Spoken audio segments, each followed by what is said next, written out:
రిషికొండ భవనాల వినియోగంపై ఎట్టకేలకు నిర్ణయం తీసుకున్నారు. కూటమి ప్రభుత్వం అధికారంలోకి వచ్చి 2 ఏళ్ల వరకు వీటి వినియోగంపై సుదీర్ఘ కసరత్తు చేశారు. మంత్రివర్గ ఉపసంఘం పలు విడతలుగా సమావేశమై పలువురి అభిప్రాయ సేకరణ చేసింది. తాజాగా భవనాలను పరిశీలించిన సబ్ కమిటీ ప్రభుత్వానికి కీలక సిఫార్సులు చేసేందుకు సిద్ధమైంది.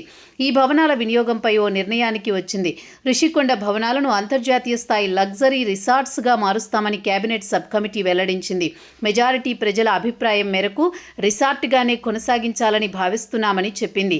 దీనిని పబ్లిక్ ప్రైవేట్ భాగస్వామ్యంలో పెద్ద సంస్థలకు ఇస్తామని తెలిపింది. గత వైసీపీ ప్రభుత్వం సుమారు 450 కోట్లతో నిర్మించిన ఈ భవనాలను మంత్రివర్గ ఉపసంఘ సభ్యులు పరిశీలన చేశారు. భవనాలను అనుకొని ఉన్న ప్రభుత్వ భూములను పరిశీలించారు. అనంతరం లాసన్స్ బే కాలనీలో యాత్రీ నివాసులో వారు సమావేశమై పలు అంశాలపై చర్చించారు.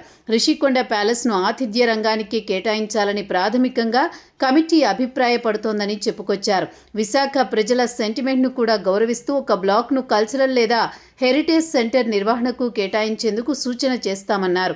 త్వరలోని తమ నివేదికను ముఖ్యమంత్రి అధ్యక్షతన జరిగే మంత్రివర్గ సమావేశంలో సమర్పిస్తామన్నారు. కాగా ఈ భవనం వినియోగంపై ప్రజల నుంచి అభిప్రాయాలు కోరినప్పుడు పలు ప్రతిపాదనలు వచ్చాయని, కొందరు మానసిక వైద్యశాలగా మార్చాలని, స్టేట్ గెస్ట్ హౌస్గా ఉంచాలని, కొందరైతే కూల్చేయాలని కూడా సూచించారన్నారు.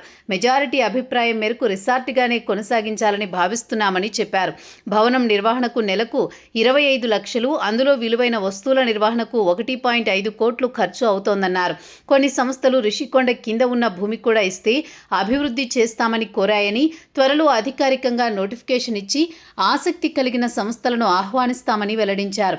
సామాన్య ప్రజలకు, ప్రకృతి ప్రేమికులకు రిషికొండ ప్యాలెస్ అందుబాటులో ఉండేలా చర్యలు తీసుకుంటామని చెప్పారు.